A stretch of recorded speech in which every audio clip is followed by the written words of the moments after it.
এটা তো সব সময় ভেজেই থাকে, ওই শুকাচ্ছেই না। শুকাবে কি করে? স্যার এখানে কোনো পাইপ লাইন আছে, যার কারণে পাইপে থেকে সবসময় জল বেরোতেই আছে।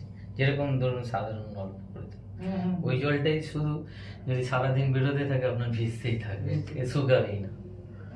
এখন বোঝা মুশকিল, পুরো ভেতর না ভেঙে উপরে মানে যেখান থেকে বাথরুম বন্ধ হয়েছে সেখান থেকে ভাঙতে হবে, ভেঙে তবে এটাকে সলিউশন। কিন্তু এটা 100% ওখানে যদি বাথরুম থাকে বা যদি নাও থাকে, ওখানে কোনোভাবে কোনো কানেকশান আছে, যার কারণে এই জলটা এখানে।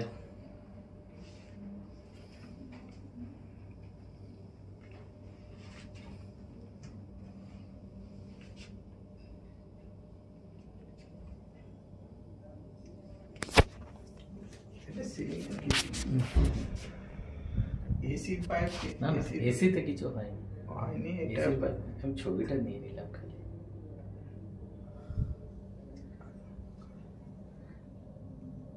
এসি হয়নি কারণ ওনার ধারণা মানে এসির জল ওইদিকে পিছনে পড়ছে, ওটা কোনো। আর এসির হলে এই দিক দিয়ে ড্যাম করতে, নিচে না।